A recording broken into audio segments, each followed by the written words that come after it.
Hi, everybody, for just joining us. We just have a whole bunch of people who are continuing to enter today. I'm admitting you all. There we go. We are going to get started in less than a minute. In your chat that you guys have right now is the pretest. Like I said before, this continues us to be able to provide this at no cost to all of your schools here in Monmouth County. If you can go ahead and take that pretest, I will drop it again in the chat so that you guys are able to do that. In the meantime, as you guys are entering, just make sure that your microphones are off. They should be. But just double check for me so that we don't have any interruptions today. And I'm going to continue to add all of our friends to the meeting. We're going to go ahead and get started because it's just a little bit after 9 here. I want to keep you guys all on task and make sure that we move through and get through what it is that we need to do.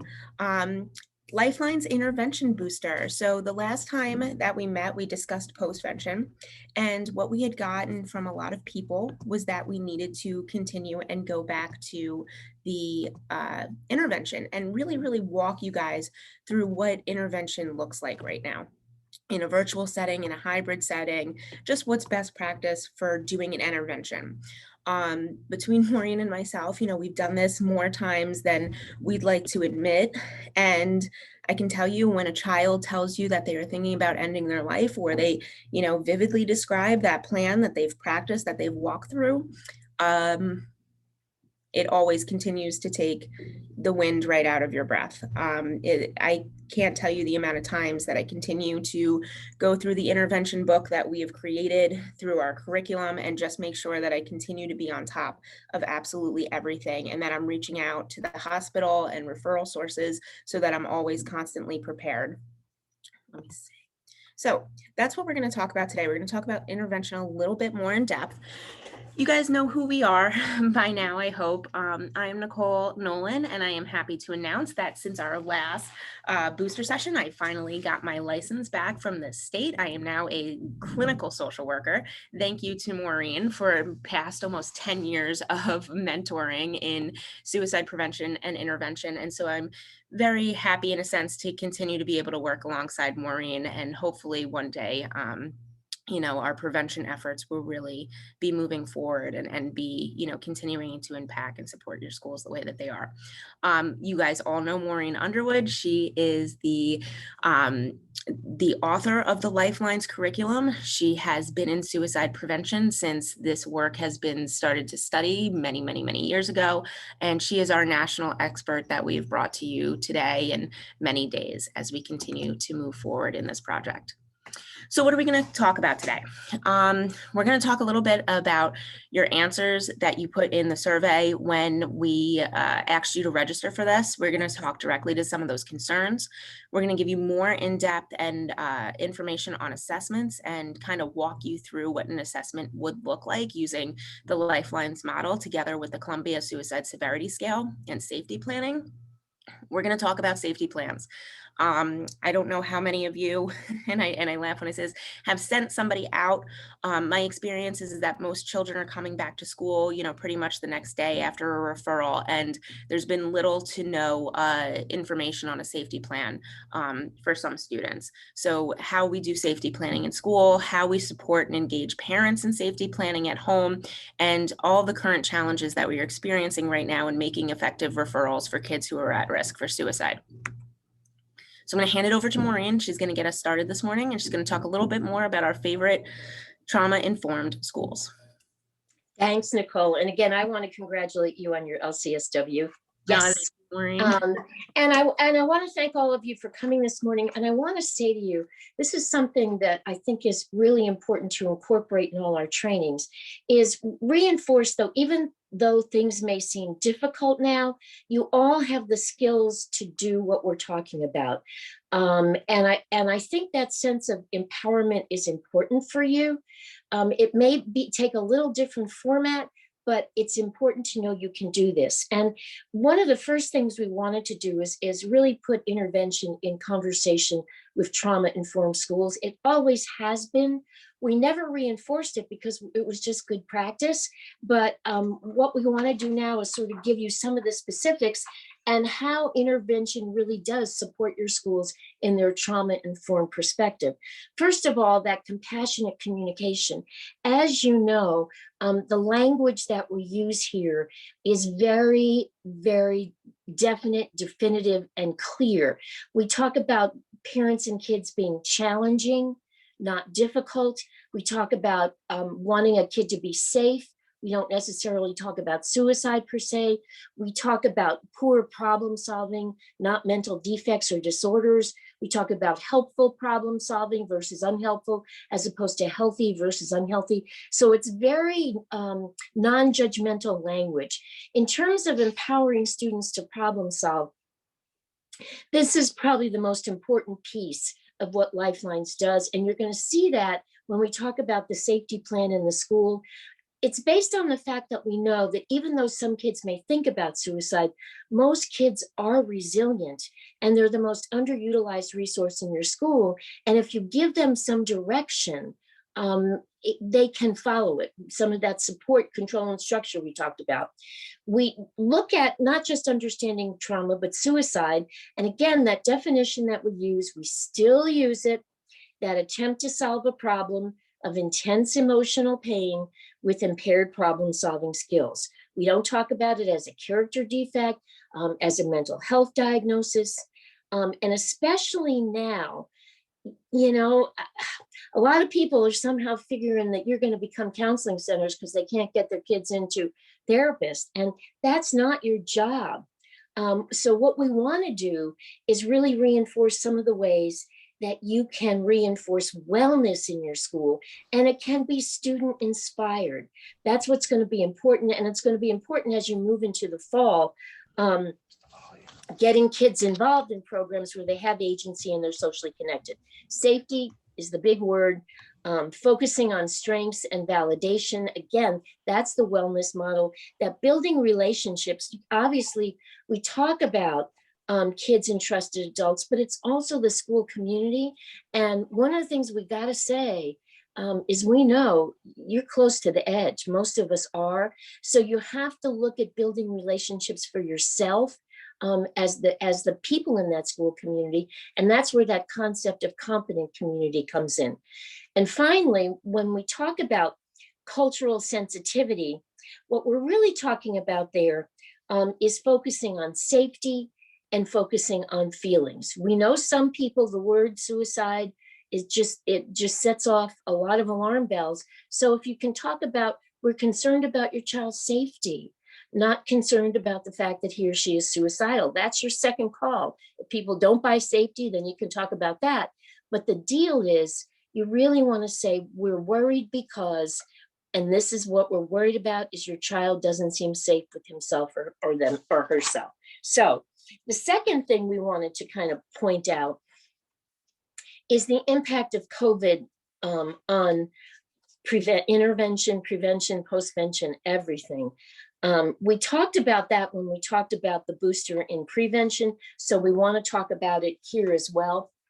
And how we want to approach this is look at kind of what's the same as it always was and what's different. So the thing that's always the same when you're doing intervention, no matter if you're doing it virtually or you're doing it in person, the end point is always the same. You're going to try to determine if the student needs a more comprehensive risk assessment. We know it's harder to do in hybrids most of the time. There may be sometimes it's easier, but often it's a little bit harder. So you have to kind of dig a little deeper for some of those skills. Parents always need to be informed, but when we're doing this in hybrid, we may need to engage them sooner. You know, in schools, you can usually pull a kid out of class and say, hey, I want to talk to you for a little bit. You may not be able to find kids virtually.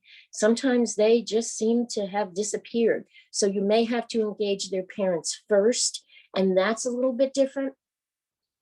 You're going to maybe refer them for outside services, and we're going to talk about this in a little bit more. Sometimes it's taken a lot longer to get an appointment, isn't it? And so that's why we're going to talk with you a little bit about how you might have to actually do a safety plan in the school.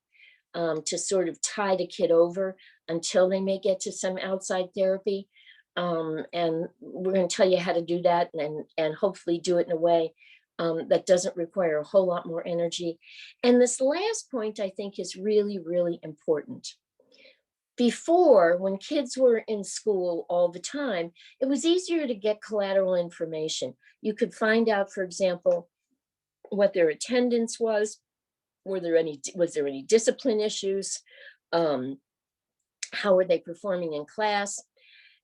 It's a lot harder because they're not quite as active in class, and if my grandchildren are any example, classroom behavior isn't quite what it used to be. So the important thing to do here is to find out, you can't use that necessarily as a barometer, but you want to look at the rest of their life. And you want to find out for kids, not just as what's different, but what's the same. So for example, you may have kids who are missing in action in school, but if you talk to their parents, they're doing well at home. They're doing the same old, same old. So we always focus on those differences. And I think it's important to see that a lot of kids have retained stability in some other place in their life.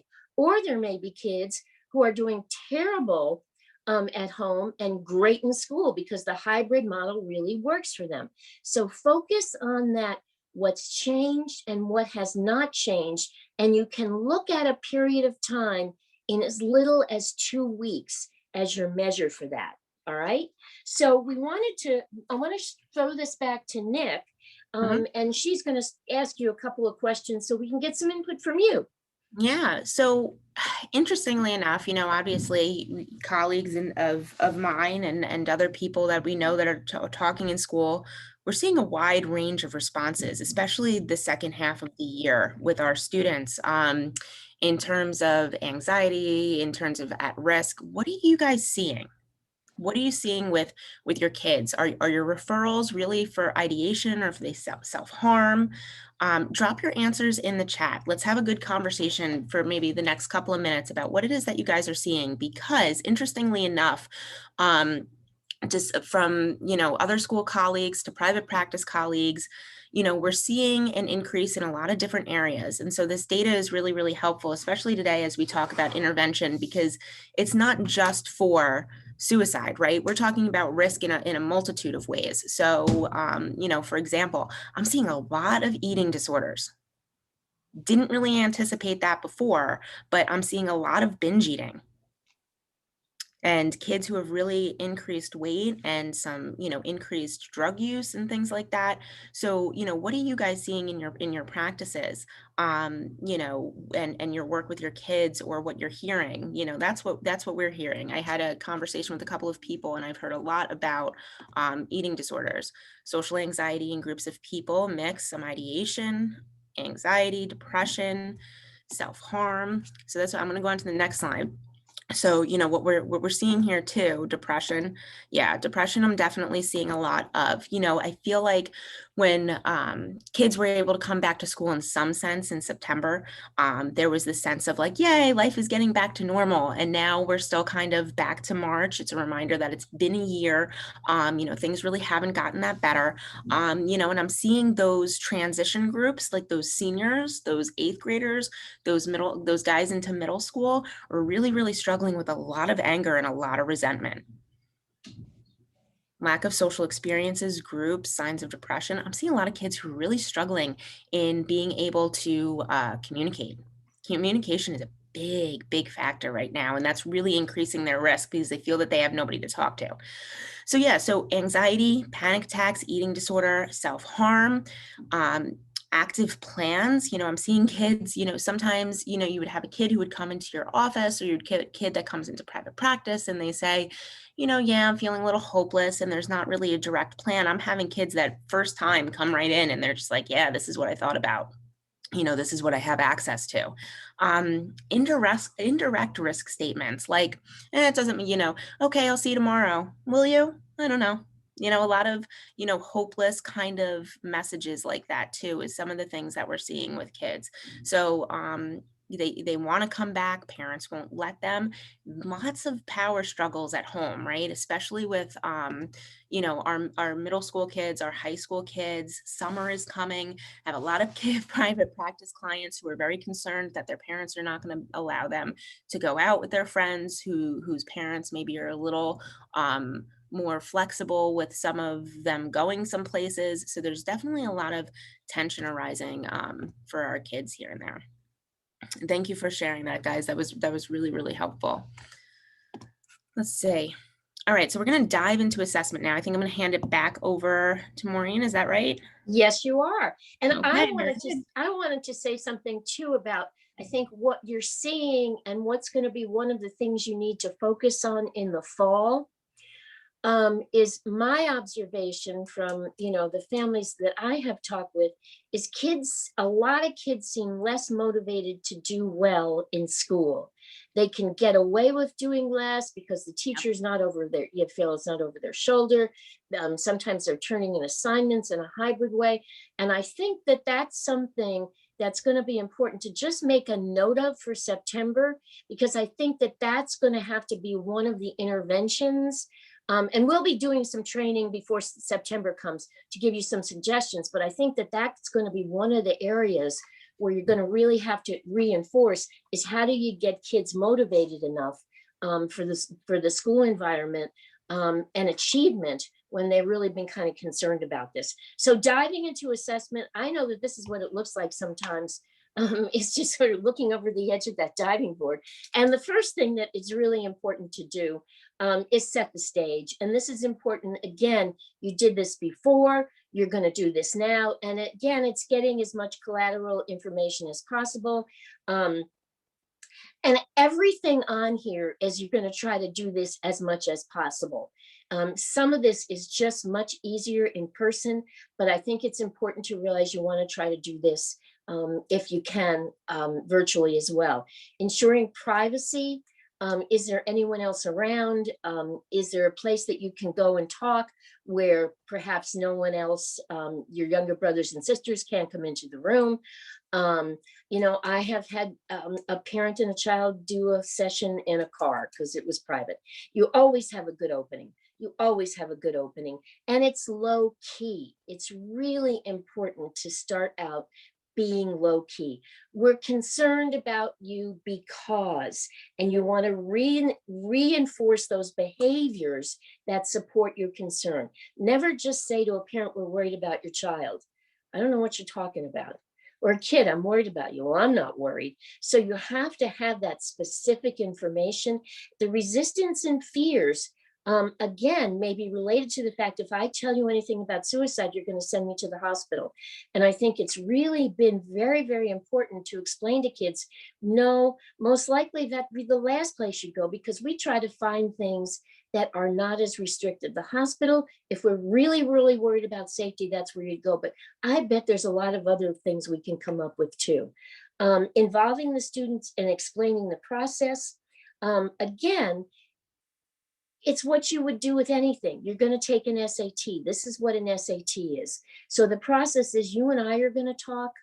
And once we get some information, we're going to share it with your parents. And then we're going to put our heads together and see what we can come up with. Or the parents, you and I are going to talk. I'm going to talk with your child. And then we're going to get together, all of us, and we're going to see what we can come up with together. Use those joining words and really try to get that consent to talk to the people to whom you might refer that child to, because this is a team approach. It's not all on you. Even though it may feel that way, it's not all on you. And we're using those same 3 magic words that we used in postvention, and we find that they are extraordinarily helpful in almost everything you do. They're pretty much helpful in your life in general. And we do call them magic. And what they do, and you'll see this on the next slide, is they incorporate intervention into the assessment project. And it's providing your students with support, control, and structure. School isn't as structured as it used to be when it's hybrid. So that kids are used to the structure of a school, and that helps them feel in control. So that's why it's important to explain, this is what we're going to talk about, this is how we're going to talk about it. And in that safety plan, you're going to set up some structure for kids to check in and check out, for example, with somebody every day. That support, that's one of those tricky ones for some kids. They may feel like they're smothered in support because their parents or guardians are around them all the time. And other kids may feel like they have no support at all. And then there is pretty much that middle high school population of, they don't care how much support their parents want to give them, they don't want it. So you might have the most supportive parents in the world. It's like, stay away, stay away. It's that developmental task of separation and individuation. So you have to find those other places where kids can get some support. If you keep your intervention on this perspective of, is this providing support, control, and structure? This is when you'll be able to kind of frame a safety plan for the school that puts a measure of that support and intervention into the school environment that may not necessarily have been there before. And it's easy to do. This is not requiring a lot of new things. It's just using what you have, but naming it. So it kind of gets put into the context it needs to be.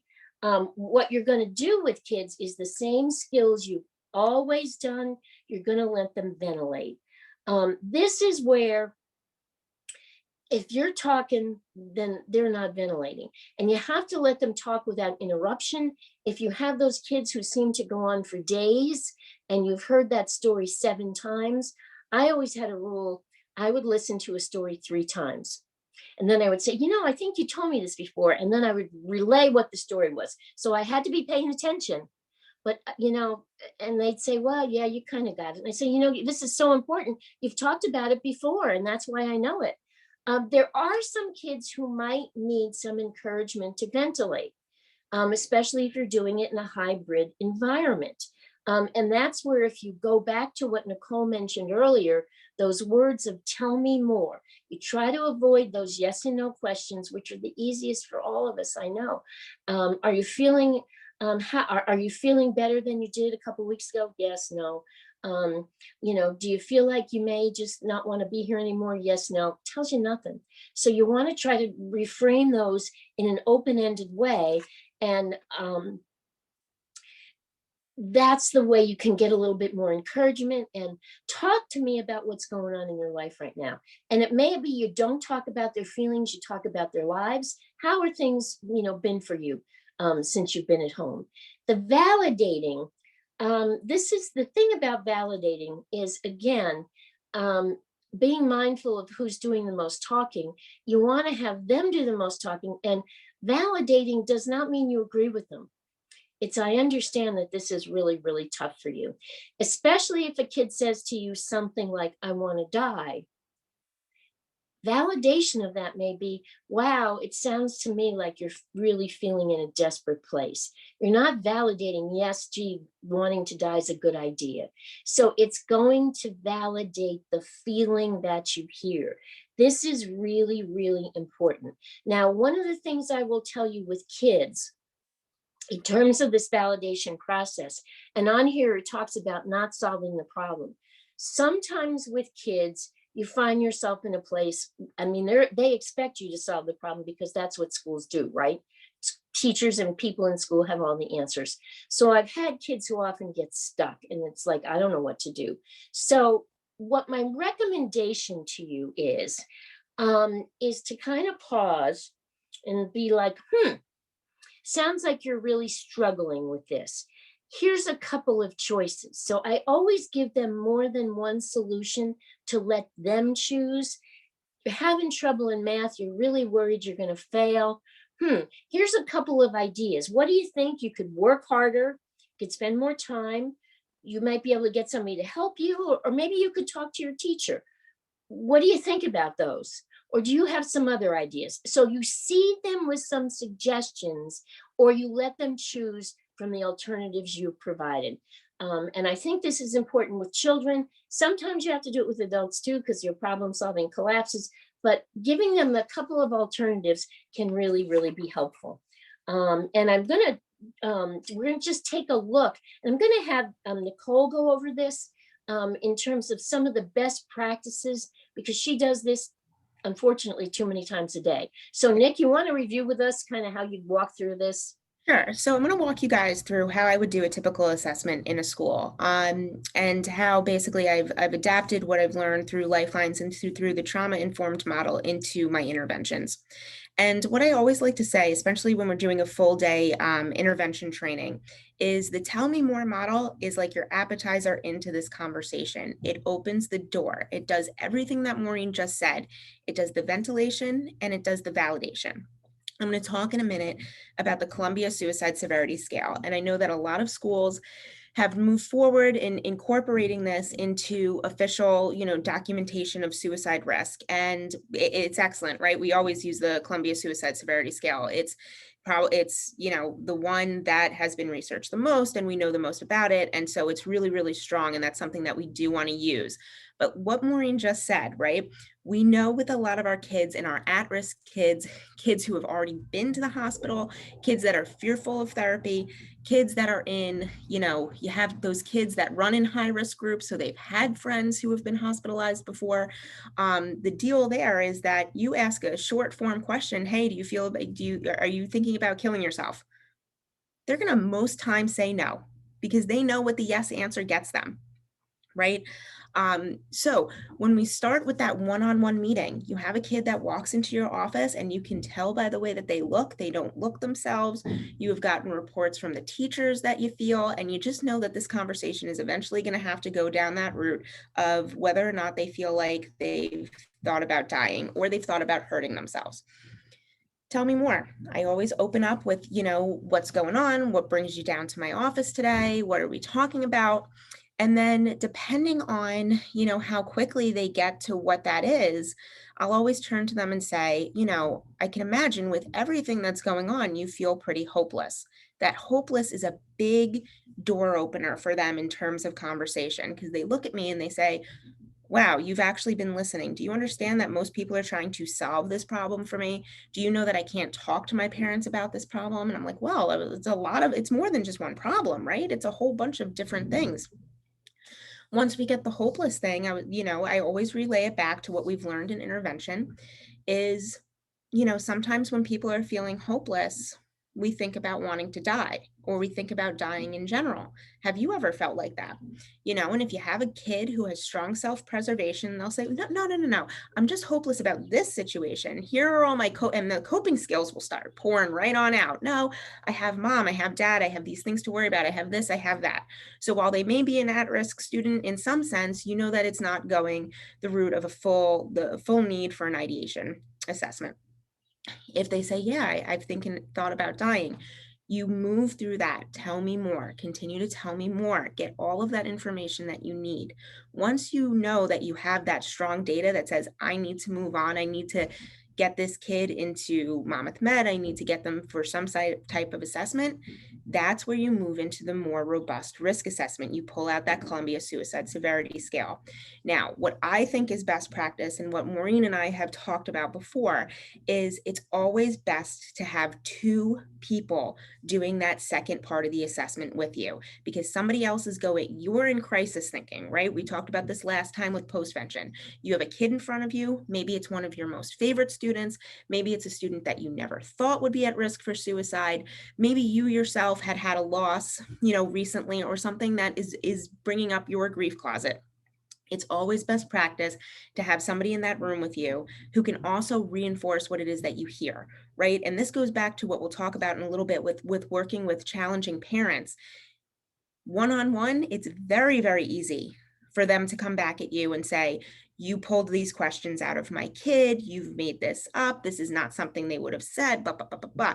You have two people in that room, you have a backup person to say, no, I also heard this and I am also sharing these concerns with you as well. And especially in a time like what we're going through right now, this is going to help reduce your burnout as a counselor, because you have that automatic backup. Somebody else also heard the concerns. You say to them, you debrief and you say, do you really think we need to send this kid to the hospital?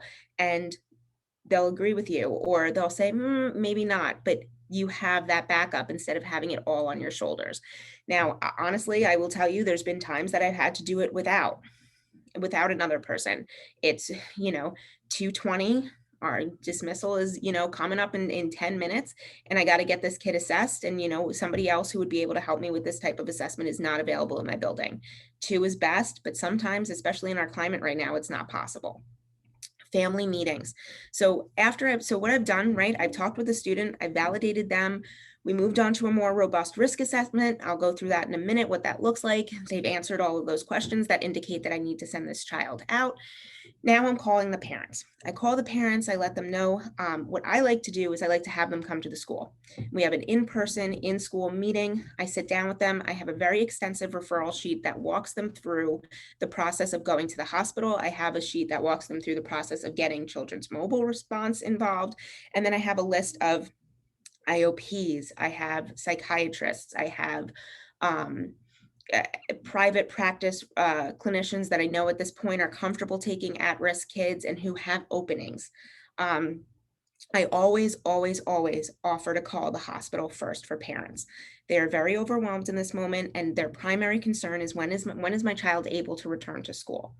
I provide clear instructions on that clearance letter requirement, what it needs to say, what the school will accept, what the school will not accept. I'm sure that you guys have run into issues where people will say, I'm not going to take my kid to the hospital. I will take them to the pediatrician. I will say the one thing that has been really, really great about COVID is because people were so concerned about bringing their child, rightfully so, to a psychiatric ward for an evaluation, is that they're doing it virtually, right? So they go home, the kid meets online with a crisis clinician, and it's done in the safety of their own home. Now, that of course means they probably have to safety plan a little bit more in that initial family meeting than you ever have had to do before, because now the child is being released immediately to home for an assessment instead of the parent leaving your school building and go directly to the hospital where they can ensure safety. So, that would be my concern there. I always tell my parents what the expectations are. This needs to be done today. This needs to be done in X amount of hours. I usually say 2 to 3 hours they have to report to the hospital. That's why I like to call the hospital first.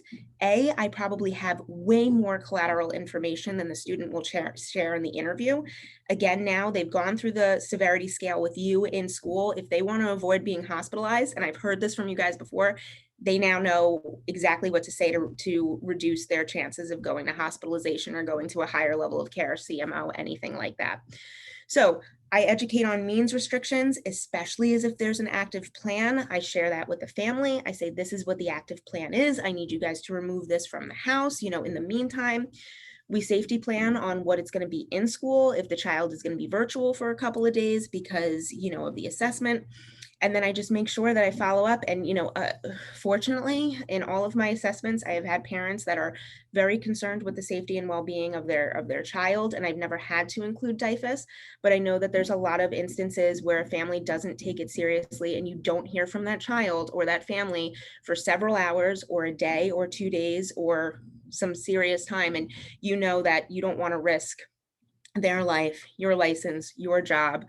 And sometimes you have to involve DCP and PAID. But like I said, I really do offer to call the hospital first. And a lot of parents have really appreciated that because it's a whole nother level of what it is that like I'm just taking something off of their plate for them right now. And that's how I offer it to them. I ask parents, what is it that you need right now for me to make this situation a little bit more easier, understanding that you have just been told probably the worst thing that you can ever be told as a parent. And that's that your child wants to die. So moving on to the Columbia scale. So I use the short form. So there's, as you guys may know, there's very varying different forms, and there's absolutely no reason to do any of the longer ones, especially with a child in school. They're not developmentally appropriate. It takes too long. There are questions that are going to confuse you, going to confuse the student, going to confuse whatever. The short screen version is what you want to use in a school. So you'll look, and there's past, month, and initial. And what I want to bring up here, and what many of you may already know, is when you're looking to get a kid hospitalized, while there's certainly other questions on here that are very, very important, what the hospital wants to know right now is the likelihood that this child is going to die today. They may have ideation, they may have a plan, but if that plan is not going to get enacted right now, that child is most likely not going to get hospitalized. So, have you ever wished you were dead or wished you could go to sleep and not wake up? Again, they're trying to make that developmentally appropriate. You're working with a second or third grader who comes in and they're talking about things that are really not going to result in death. You always go to intent. You say to them, and this is where you can do like question 1A. Okay, well, if you went to sleep and didn't wake up, what would that mean for you? What does that look like? Oh, I would go to heaven and I would be with grandma or I would be with grandpa. There's the intent that they actually want to die. Maybe, sometimes you go sleep and not wake up. Well, I just want to sleep for 3 days because I'm really tired. I didn't sleep at all this weekend. That collateral information, it's all about intent. Have you actually had thoughts of killing yourself? This is where you move into the active plan. This is super important for hospitalization as well. It's getting you that collateral information that's going to help the hospital make the determination as to what level of care this child needs. Have you thinking about how you might do this? Have you had these thoughts and some intention of acting on them? There's length and severity there, right? So you want to know how long the child has been thinking about it. Is this something that happened this week? Has it been going on for months? That's going to indicate to you whether or not this is a bigger mental health issue, or if we're just having, some type of triggering event this week too. Certainly it all adds together for risk, but you're going to have that collateral information that really, really helps you in supporting those parents or working with challenging parents. Somebody may say, oh, they just said it this week. Well, no, actually your child has told me that they've been thinking about wanting to kill themselves for 3 months. And they made a plan a month ago. Have you started to work out or basically practice the way that you would die? We've worked with kids before who have said, yes, I plan on jumping from this bridge. I walk to this bridge, I walk past it, I look over the bridge, I see how far it is, all of these different things. So that's really important information for you to have to pass on to the hospital. So have you ever done anything, started to do anything, or prepare to do something to end your life? Yes, I've gone into my parents' cabinet. I've looked at the medicine that they have. I know what we have around our house. I know what to access. So this is the short form that you would use in that second part of that screener, right? We've now moved on from the appetizer into the main meal. You have a second person with you for a lot of these questions, and you're recording it. And obviously this is your documentation right there. What I wanted to also include is a screening version since last contact. And this is something that Columbia has made specifically for schools. And what I like about that is, it's since last contact. So we have a lot of frequent flyers. We have kids who have had risk before. We've sent them out, they come back, they still have that high level of risk. So you ask those questions again. This is kind of your part 2 assessment. And you say, since the last time we spoke, since the last time you went to the hospital, have you wished this again? You have all that collateral information because unfortunately, sometimes we send the kids to the hospital numerous times.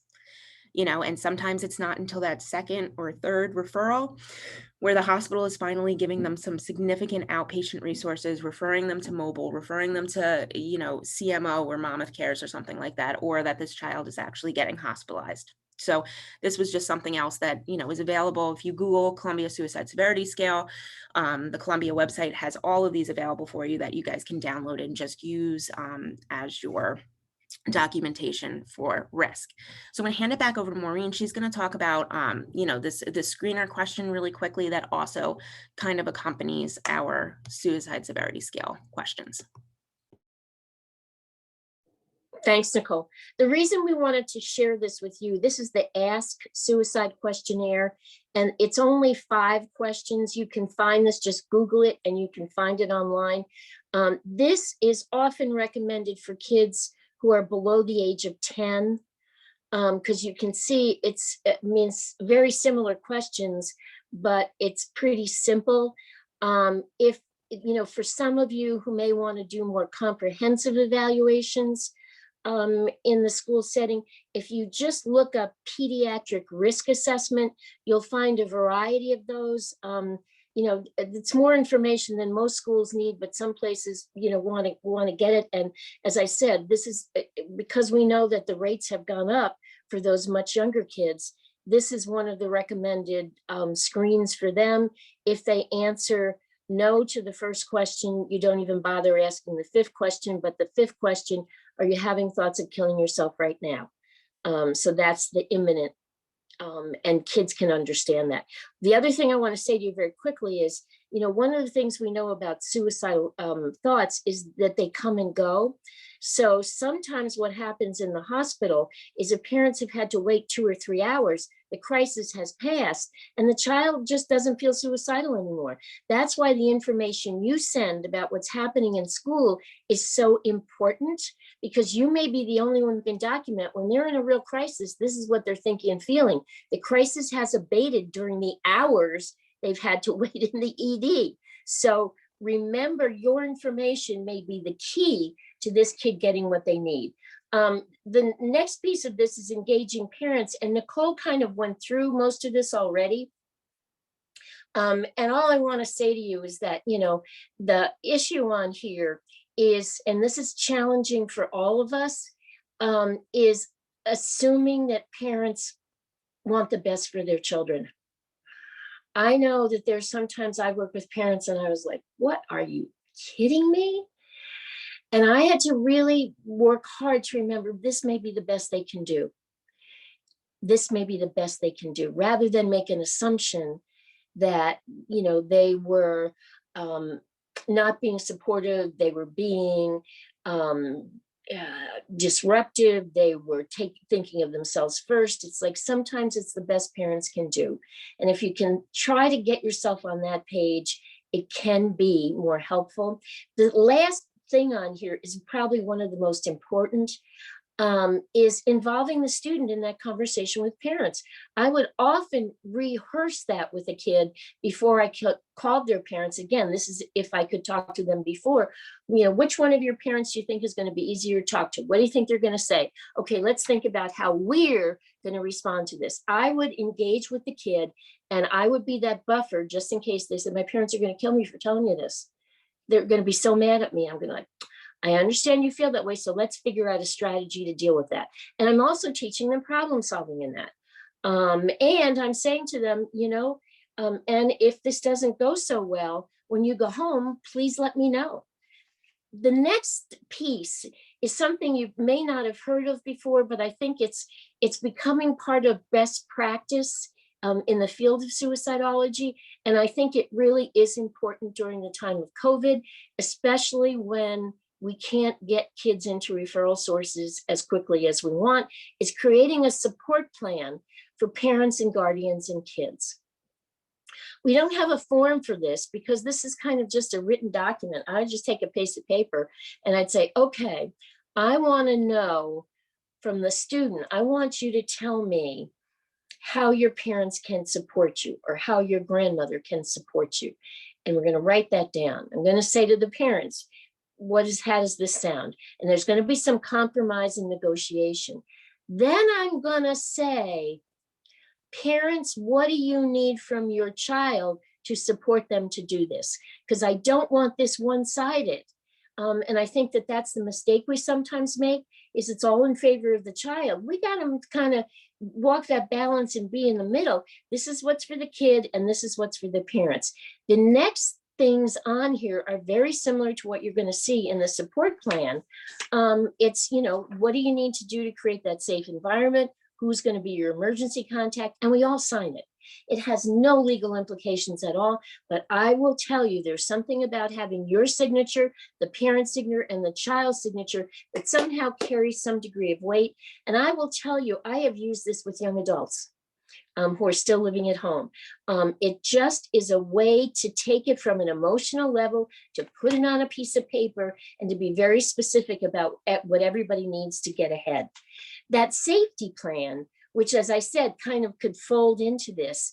The major word that I want you to see on here is collaborative. This is not your ideas. It's not the parents' ideas. It's what you work out together with the child. Unless it's collaborative, it's not going to work because you may have to redirect them in certain places. And what it does, because it's collaborative, this helps you reinforce a child's self-control. This is what you can do, because going for professional help is the last thing on this plan. It's not the first thing, it's the last thing. So we're saying, you have a lot of strengths, and let's try to use your strengths first before we have to go to an emergency contact. So you can see how it reinforces the child's strengths, and it comes up with, what does the child think? Okay, this is how we can handle things. Most clinical settings are doing safety plans, but we're recommending you do one in the school. And especially because that referral time, there may be a pretty big lag.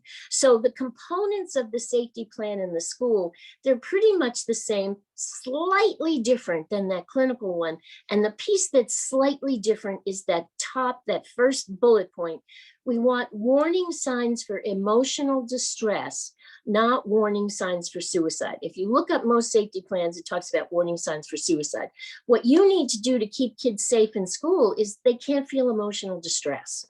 So what is it that upsets you in the school setting? And this could be things like a test I'm not prepared for, the teacher calling on me when I haven't raised my hand, other kids making fun of me when I have to go to the bathroom and I'm, embarrassed because I have to go so many times. When I don't have enough to do. I've heard a lot of kids talking about this.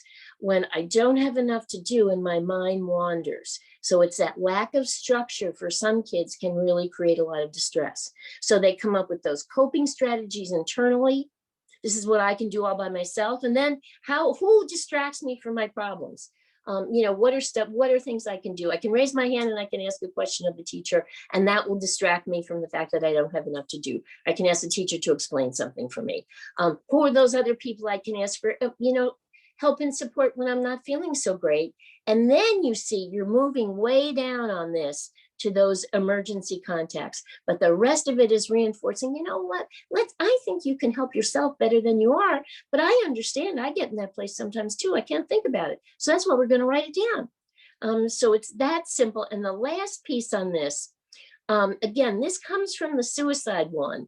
The one thing that is most important to me and worth living for, this could be the one thing I look forward to most right now is this. So you want something that's positive, that provides good energy. And this next slide, I think, is with kids is sadly the most important. Okay. And that second question on there, I've spent a lot of times making safety plans with kids. And then I say, well, how likely are you to use this? No, I'm not going to use it. Okay. Well, let's talk about why you wouldn't use it and see if we can make parts of it more likely for you to use. Some kids are really nice and they'll sit and they'll work you through this whole thing and then they'll say, but I'm not going to look at it. So try to make this practical and not be surprised if they say that. What I say to them is, other kids have told me that too. So what could we do to make this be something more likely that you're going to use? Because I think that this is really important. And as I said, the other thing I might include in there is check in and check out. Even online, you're going to check in with somebody every day and you're going to check out the end of the school day and just tell us how you did. So there's a person accountable that they have to talk to or reach out to and not just disappear into the ozone. So that's an important piece I would add in school safety plan. And I'm going to turn this back to Nicole, who's going to take you through what you already know now, which is pretty difficult, those challenges in making referrals. Nick? And one thing that I'm going to add about the safety planning thing too is life right now is so disruptive. So I remember a few years ago, I had a student who had a safety plan, and she was actually a very, very engaged student and she was a client at that time when I was working with Family Crisis, and she was very engaged in the whole process. She really wanted to do better. She was just very deeply struggling with impulse. And this was right before 13 Reasons Why had come out. So we had made a safety plan the week before, and her number one coping skill was going to be watching Netflix. And so as soon as the show kind of released, I was like, we got to go back and we got to revise this. So that safety plan is really a working document. It's not something that's ever set really in stone. And we have to have our ears up to when some of those coping skills are really going to be disruptive, especially right now in COVID. So you have kids that are like, well, I'm going to play this sport. Okay, well, the decision just came out that baseball is not going to be a season this year, you know? And so what are we going to do with that? Because that's certainly going to be the potential for a triggering event for a kid who already feels hopeless. This is going to push them further down, you know, that apex that we talk about of suicidal thinking. So I just want to caution you there with the safety plan and that implementation, to just remember that sometimes those things changes. So what challenges are you guys finding in making referrals right now? I'm going to open the chat up again and see, you know, what it is that you guys are experiencing. I'm sure that we all have a lot of the same experiences. I mean, it's very frustrating right now. You're sending kids out, they're coming right back. You're sending them back, they're coming back again. You know, maybe there's a little follow-up with parents in terms of what it is. Maybe they're not taking us as seriously. You know, what are the challenges that you guys are finding right now in making effective referrals for kids who you're concerned with, both high and low risk? You know, somebody that you're sending out for an assessment, somebody that, you know, has some low-level anxiety that you know is just brewing for a panic attack. What are you guys seeing?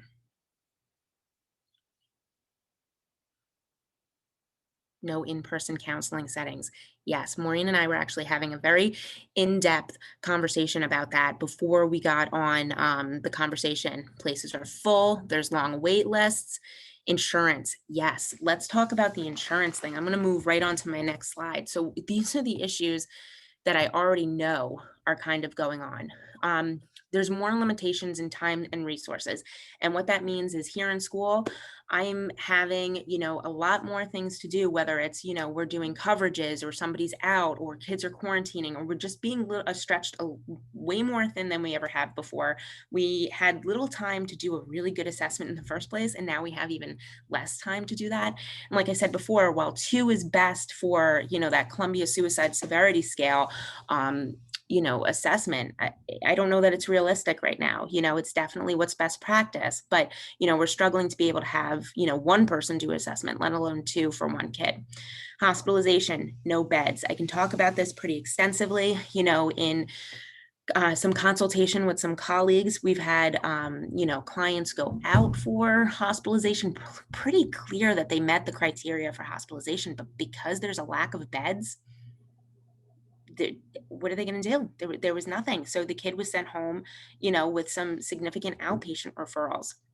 I'm seeing a 3 to 6 month wait for outpatient therapy, especially what you guys are saying with family care, Medicaid, any type of insurance. I'm seeing that people are really, really backlogged. Even people who are out of network, the wait lists are really extensive. And I think that speaks to, you know, what's kind of going on in our communities right now and how much our kids are struggling. Families are struggling. Before, I may have had a better attempt to get some people into out-of-network providers. Certainly right now, I know that families are wanting to stick to their insurance. You know, out-of-network benefits are very, very hard to come by right now. You have to have, you know, the Cadillac of insurances. Not many people can swing it with loss of jobs and everything that's going on. What do I have here? I just can't see so limited referrals or recommendations for follow-up. Like I said before, I have some kids that are coming back to me with absolutely no recommendations. I don't know if you guys have seen that as well. I've had some kids with, you know, some pretty significant active plans that my colleagues have reported to me. And they have just told me, you know, yeah, they came back to either outpatient, which wasn't working in the first place. The kid barely shows up to begin with, or, you know, there was really just no kind of referral, you know.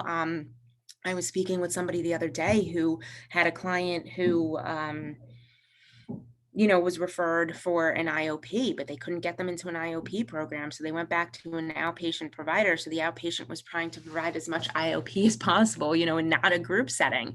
So this is, you know, what's happening. Even when these kids are not coming back with recommendations, what I'm also finding too is there's absolutely no safety planning.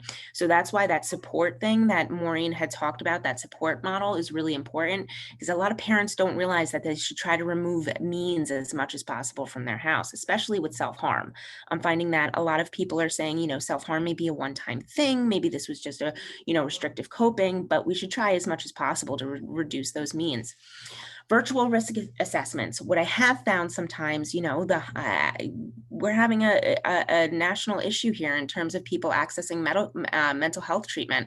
So those risk assessments at the hospital, there's limited appointments during the day. So I need you guys to think about in that minute, like, what are you going to do? You have a family, they leave your school at 10 o'clock, you've called the hospital, they're going to contact the family. The hospital says, I don't have an assessment until tomorrow. This is a kid who was in your office 20 minutes ago telling you that, yeah, they had an active plan. I would like to be able to sleep tonight. That's kind of where my mind goes. It's like, God, dear, I hope that nothing happens to this kid tonight. So that's why that safety planning and that risk reduction before they leave your office is critical right now, because you don't know if they're going to be seen today or if they're going to be seen tomorrow. And sometimes, even if it's tomorrow, it might be 2:45 p.m. It's not going to be first thing in the morning. So the hospitals are really overwhelmed too, as you can imagine. So having that backup plan, what are you going to do in that instant where a kid can't get to the hospital the same day? Maureen and I had a conversation before about virtual IOPs, programs, outpatient. A lot of people want to be in person. IOPs, I was kind of, a little hesitant to send some kids to IOP programming when it's virtual. Is it going to have the same impact? And what I've actually found in a couple of instances is that it's really decreased some barriers, and some kids who I really felt may have some struggles engaging in an IOP setting are really doing wonderfully, because they have the added benefit of being behind a computer screen and being in, the comfort of their own home while in that group setting. And then it's always when they come back with absolutely nothing. You have a parent who was challenging in the first place. They didn't believe you. They went to the hospital. The hospital didn't have anything for them. There wasn't any recommendations that were kind of given. Maybe it was just, follow up with outpatient.